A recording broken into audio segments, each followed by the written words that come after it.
Hi, good morning everyone. Today we're going to talk about the Old English or the Anglo-Saxon era, dated 449 to 1066 AD.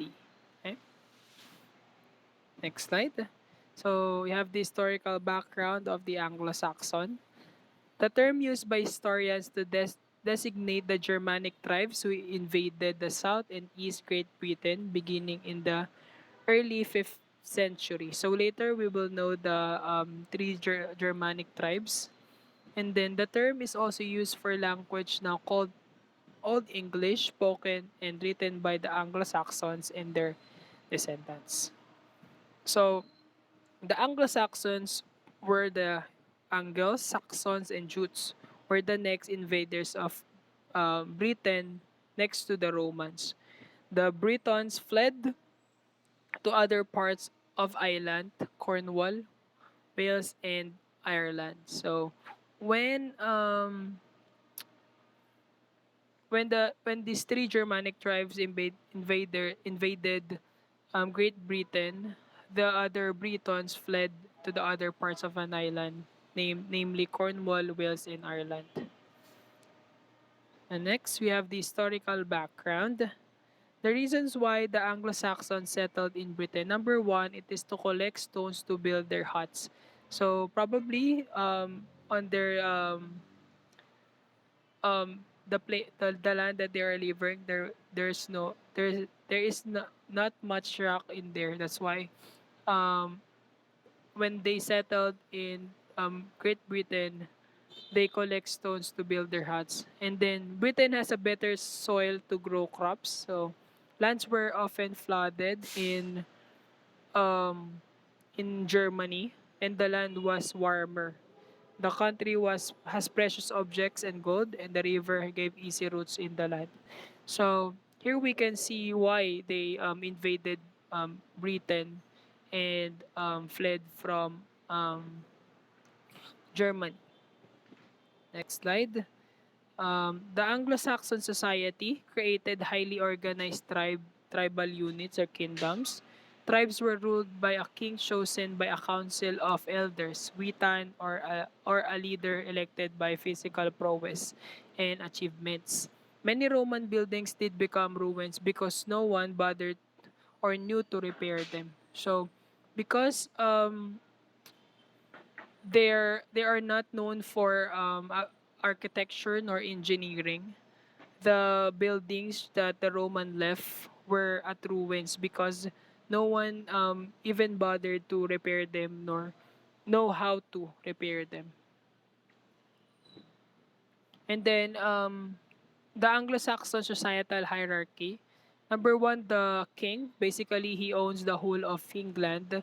The earls is like the it's like one of they are the people whom the kings entrusted their lands, and then the tanks, the creoles, the peasants, and the slaves. So these are the hierarchical structure of in the Anglo-Saxon era.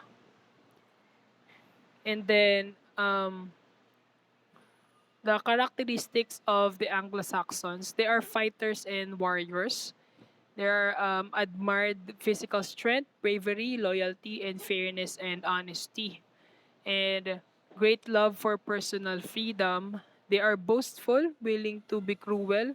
They enjoyed conflict, swimming, matches, horse races, banqueting, drinking mead, singing songs, and storytelling. Also, flighting, conflict of wits between two warriors where each praises his own deeds and belittles others. So basically, we can see the one of the characteristics of the Anglo-Saxons are they are boastful. No? They love to exalt themselves, and they admire the physical strength, beauty, and loyalty. So later um, in one of their literary piece, we will see if these characteristics are existing. So men usually about 180 centimeter tall, and women were usually 168 centimeter. Most Saxon men were big and strong, and they were also very active every day. And Saxon teeth were have a lots of plague on them, so this usually shows they didn't own toothbrushes at that time. Their teeth were usually known as being very yellow and horrible.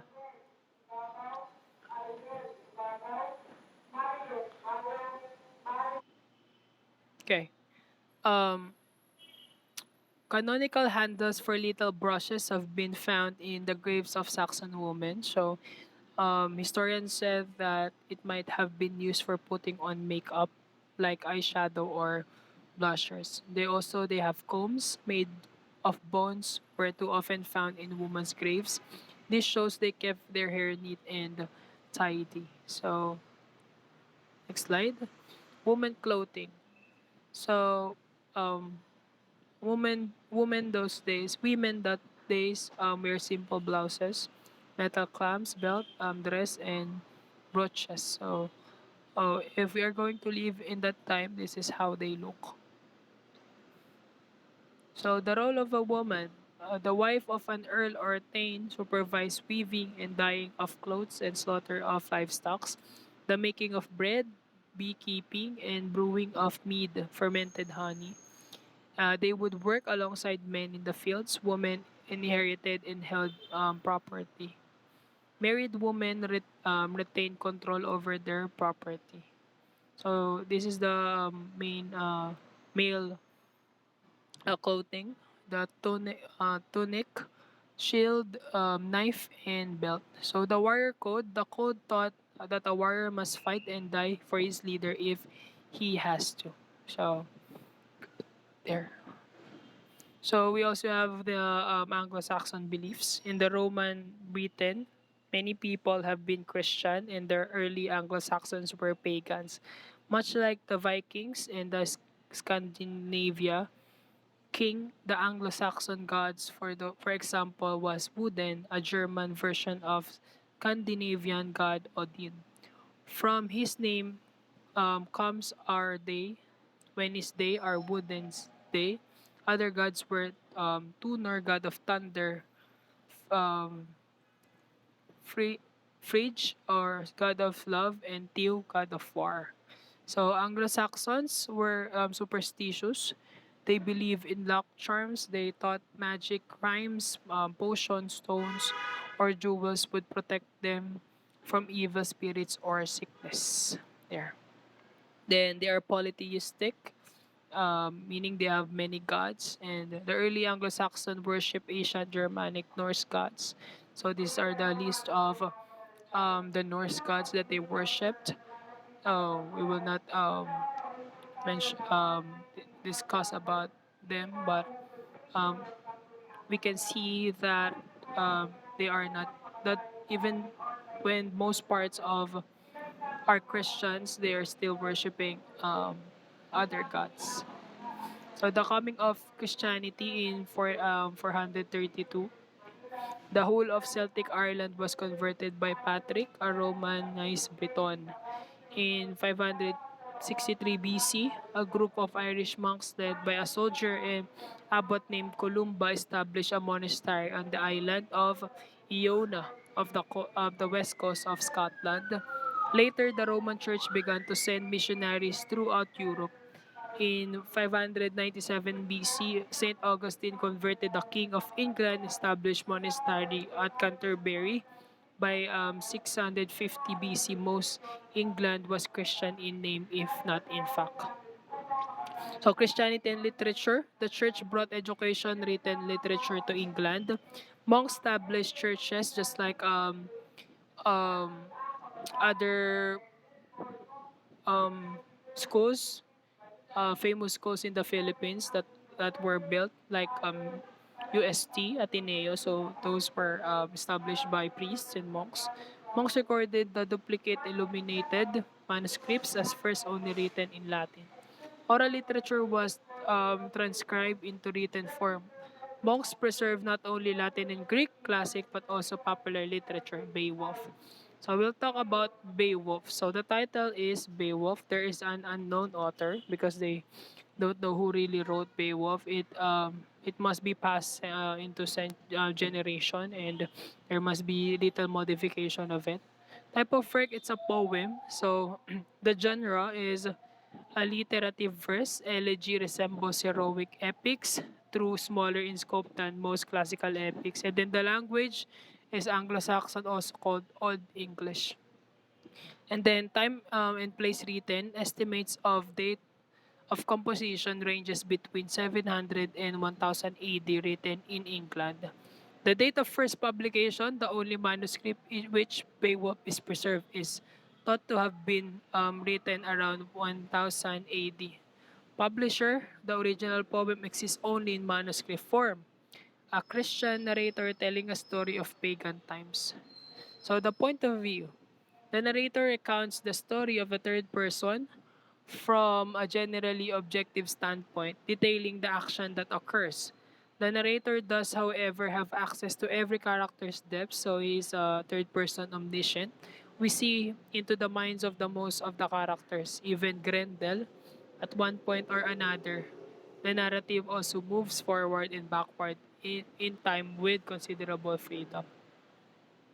So the tone, the poet is generally enthusiastic about Beowulf's feast, but often surrounds the events he narrates with sense of doom.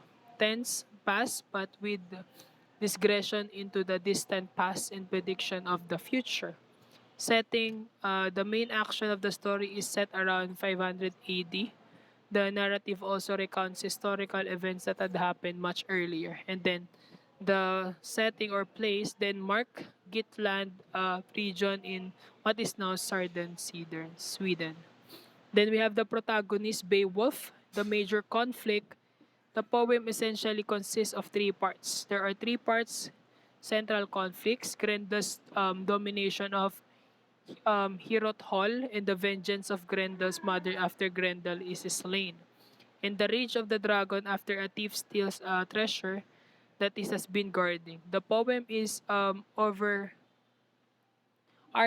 conflict is between close-knit warrior societies and various menaces and threaten their boundaries. The rising action, Grendel's attack on Hirot Hall, Beowulf's defeated Grendel, and then Grendel mother's vengeful killing of um, Asker led to the climatic encounter between Beowulf and Grendel's mother. And then for the climax, Grendel attacked on Herod. Beowulf defeated Grendel, and Grendel mother's, I'm sorry, it was repeated. But actually for the climax, it is when Grendel um it is when the mother um it is when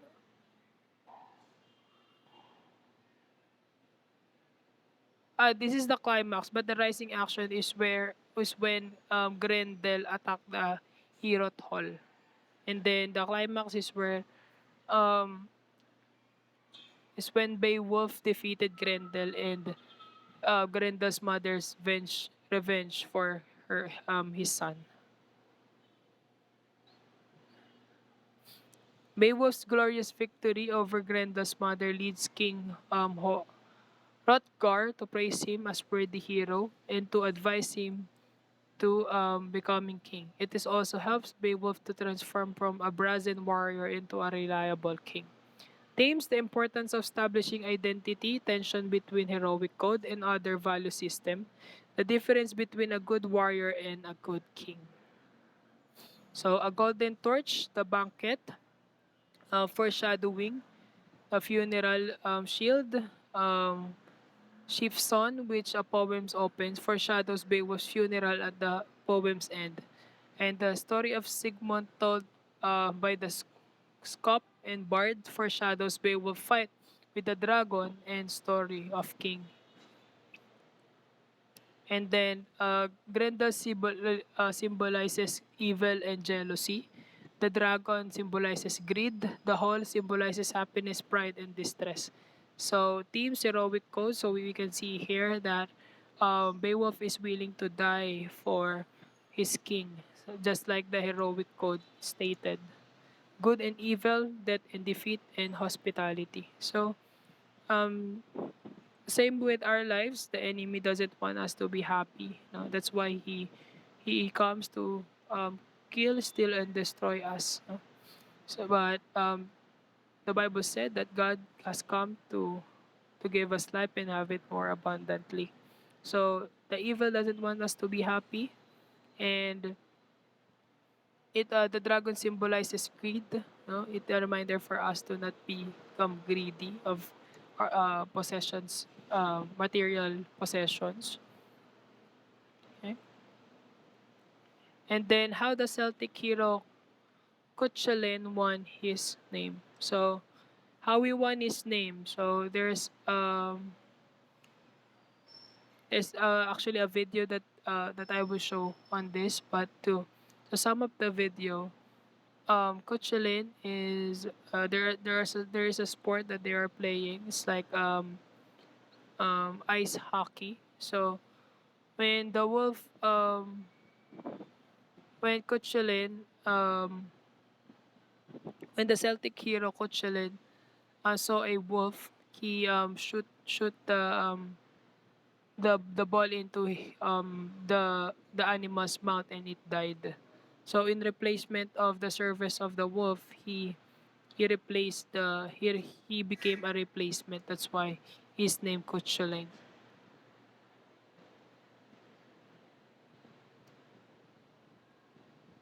So we have the Venerable Bede and the ecclesiastical history of the English people. Venerable Bede is generally regarded as the greatest of all the Anglo-Saxon scholars. He is also known as Saint Bede. He was a prolific author, Bible scholar, poet, and historian. He wrote around 40 books. So let us go to the importance of this one. The Ecclesiastes period of English people were written by Bede, completed in 731 AD. It is a work in Latin. This work examines religious and political history of Anglo-Saxons, and the book with the information of Roman Britain's geography and history. Bede tells us the disagreements between the Roman and Celtic Christians and dates the location of significant events. So his writing is important because it examines like the difference between the Celtic and the British Christians. So um, Venerable Bede has is named prominent because of this, and through his writing, it opens the mind of the people in his time. Okay, and that is all for my report. Hope you've learned something. Thank you so much for listening. God bless.